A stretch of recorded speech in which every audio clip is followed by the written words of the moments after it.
আচ্ছা, আজকে WB class 8-এর থার্ড সামিটিভের ইংলিশ কোশ্চিন ব্যাংকের পেজ নাম্বার 232 আমরা সলভ করব। চলো, প্রথমে রয়েছে write the correct alternatives to fill in the blanks. প্রথমটা হবে ট্যাক্সিলা ওয়াজ সিচুয়েটেড হবে। ওয়াজ সিচুয়েটেড মানে অবস্থিত ছিল নিয়ার সারাইকালি নাও ইন পাকিস্তান। তারপরে হবে ইট আছে এখানে, it is said that 16 different subject. It is said that মানে এটা বলা হয় 16 ডিফারেন্ট সাবজেক্ট মানে 16টা আলাদা আলাদা সাবজেক্ট। যেহেতু অনেকগুলি সাবজেক্ট আছে এখানে তাই ওয়ার টট হবে, ঠিক আছে, ইন দ্য ইউনিভার্সিটি। এবার হচ্ছে change the given sentence into indirect speech, মানে ন্যারেশন চেঞ্জ করতে বলেছে। আমি এটা খাতায় করে রেখে দিচ্ছি। দেখো এখানে লেখা রয়েছে I enjoy working in my garden said Ayesha. Ayesha বললো আমি আমার বাগানে কাজ করাটাকে এনজয় করি। তাহলে এখানে হবে আয়েশা সেড দ্যাট শি। এখানে আই মানে কে বুঝতে হবে তোমাদেরকে। আয়েশা বলেছে যে I enjoy working in my garden, তাহলে আই মানে আয়েশা। এবার আয়েশার জায়গায় প্রোনাউন আমরা কি ইউজ করবো? মেয়ে বলে she. Ayesha said that she enjoyed. এই যে এনজয়টা এটা যেহেতু পাস্ট টেন্সে আছে এটাকেও পাস্ট টেন্স করতে হবে। She enjoyed working in her garden, in my গার্ডেনটা ইন হার গার্ডেন হবে। এবার রয়েছে his grandmother said to him may you live long.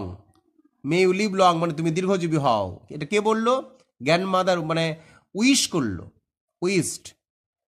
His grandmother এখানে সেড টু জায়গায় উইশ লিখবো আমরা। হিজ গ্র্যান্ডমাদার উইশ দ্যাট, এই যে মে ইউটাকে ই হচ্ছে হি লিখতে হবে আর কি, ইউ চেঞ্জ করে হি লিখতে হবে এখানে। His grandmother wished that, him থাকলে হিমের চেঞ্জ করে হি লিখতে হবে। His grandmother wish that he might live long. আচ্ছা, এরপরে কি রয়েছে বলছে identify the clauses in the following sentence and fill in the chart given below. দেখো নাউন ক্লজ রয়েছে, অ্যাডজেক্টিভ ক্লজ রয়েছে, অ্যাডভার্ব ক্লজ রয়েছে। সাবঅর্ডিনেট ক্লজের 3টে ভাগ, সেই 3টে ভাগ আমাদের নির্ণয় করতে হবে। প্রথমে আমরা লাস্টের দিক থেকে করি। চলো, I thought that it was a great movie. আমি বলেছি বারবার যে দ্যাট থাকলেই নাউন ক্লজ হয়, তাহলে এটা নাউন ক্লজ চলে গেল, ঠিক আছে। তারপরে রয়েছে এটা করি। চলো, we will take either a taxi or bus. Whichever comes first, তাহলে হুইসেভার কামস ফার্স্ট এটা হচ্ছে সাবঅর্ডিনেট ক্লজ। তো এই যে সাবঅর্ডিনেট ক্লজ এটা দেখো অ্যাডজেক্টিভ ক্লজ আমি লিখে রেখেছি। এবার প্রশ্ন হচ্ছে কেন এটা অ্যাডজেক্টিভ ক্লজ? এই যে হুইসেভার মানে যেটি, মানে ট্যাক্সি আর বাসের কথা বলা হচ্ছে কিন্তু এই হুইসেভারের দ্বারা। আর অ্যাডজেক্টিভের কাজই হচ্ছে এই নাউন সম্পর্কে বলা, নাউন বা প্রোনাউনের গুণাগুণ তুলে ধরা, তাদের সম্পর্কে কিছু বলা। তাহলে ট্যাক্সি বাস দুটোই নাউন, তাহলে নাউন সম্পর্কে বলছে কে? অ্যাডজেক্টিভ, তাই এটা হচ্ছে অ্যাডজেক্টিভ ক্লজ। এই যে লাইনটা বলছে হচ্ছে ট্যাক্সি আর বাস সম্পর্কে, এটা হচ্ছে অ্যাডজেক্টিভ ক্লজ, ঠিক আছে।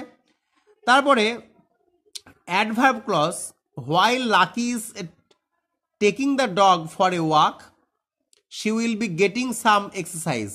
আচ্ছা, এটা হচ্ছে adverb clause.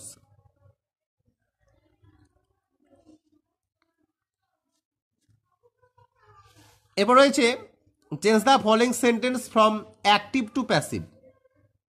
Someone has cleaned the windows. তোমরা একটু ভালো করে লক্ষ্য করো, এই যে উইন্ডোজ শব্দটা রয়েছে দেখো বহু বচন রয়েছে, মানে প্লুরাল। এটা অবজেক্ট, তাই এটাকে প্রথমে নিয়ে আসতে হবে। বাক্যের মধ্যে দেখো হ্যাজ রয়েছে, হ্যাজ থাকলে হয় হ্যাজ বিন না হয় হ্যাভ বিন লিখতে হয়। অর্থাৎ যদি এই যে অবজেক্টটা সাবজেক্ট হয়ে গেল, সাবজেক্ট কিন্তু বহু বচন আছে তাই হ্যাভ বিন হবে। অর্থাৎ হ্যাজ থাকলে হয় হ্যাভ বিন হয় হ্যাজ বিন হয়, যদি বহু বচন থাকে সাবজেক্ট তাহলে কিন্তু হ্যাভ বিন হয়।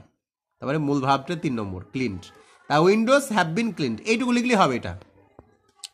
The dog is chasing the squirrel. Chasing করে ধাওয়া করা, তোমরা নিশ্চয়ই জানো। এই যে আইএনজি আছে তাই এই যে বিংটা হয়েছে, তাহলে স্কুইরেল হচ্ছে অবজেক্ট, এটা সাবজেক্ট হয়ে গেল। দেখো বাক্যের মধ্যে যদি ইজ থাকে, অ্যামিজার থাকলে অ্যামিজারের মধ্যে একটা হয় be verb. The squirrel is being chased, এটা 3 নম্বর করা হয়েছে চেজ ভার্বের, by the dog, by the dog.